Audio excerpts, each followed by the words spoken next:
ការគ្រប់គ្រងនិងការថែទាំរបស់ត្រីប្រាបើនិយាយទៅដល់ការគ្រប់គ្រងហ្នឹងគឺទី1ហ្នឹងគឺការគ្រប់គ្រងទៅលើគុណភាពទឹក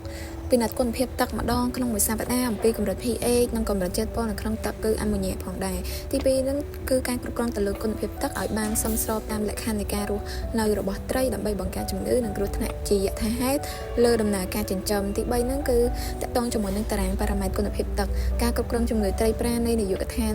របស់វារីវប្បកម្មនិងជលផលគឺទី1ហ្នឹងសមាសធាតុនៃគុណភាពទឹកនិងកម្រិតសមស្របទី1ហ្នឹងគឺសីតុណ្ហភាពកម្រិតសមស្របគឺពី26ទៅ31អង្សាសេ pH គឺកម្រិតសមស្របហ្នឹងពី6ទៅ8ហើយអុកស៊ីហ្សែនរលាយហ្នឹងគឺកម្រិតសមស្របគឺធំជាង3មីលីក្រាមក្នុង1លីត្រទឹកហើយអាម៉ូញ៉ាគឺកម្រិតសមស្របវាគឺតូចជាង 0.2 មីលីក្រាមក្នុង1លីត្រទឹកនីត្រេតគឺកម្រិតសមស្របវាគឺ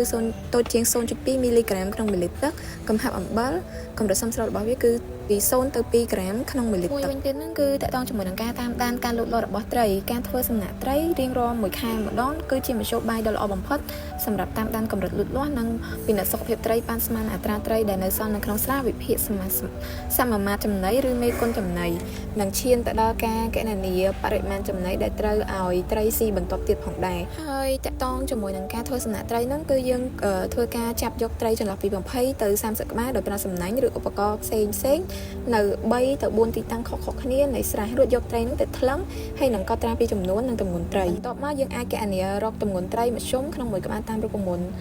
ដូចខាងក្រោមគឺទម្ងន់ត្រីជាមធ្យមក្នុងមួយក្បាលស្មើនឹងទម្ងន់ត្រីដែលបានថ្លឹងចែកនឹងចំនួនកូនត្រីដែលបានថ្លឹងហើយតាមការស្រាវជ្រាវយោងតាមលទ្ធផលនេះយើងអាចគណនារកទម្ងន់ត្រីសរុបក្នុងស្រះនិងមេគុណចំណីតាមរូបមន្តដែលបានដាក់បង្ហាញនៅខាងលើនិងអាចវាគុណតម្លៃគុណភាពចំណីដែលកំពុងផ្ដល់ឲ្យត្រីស៊ីផងដែរតងជាមួយនឹងការតាមដាន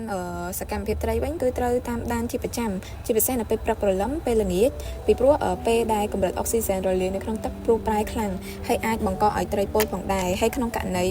យើងឃើញមានថាត្រីនៅក្បាលឡើងលើផ្ទៃទឹកនិងប្រកាច់ឬហែខុសប្រក្រតីយើងត្រូវ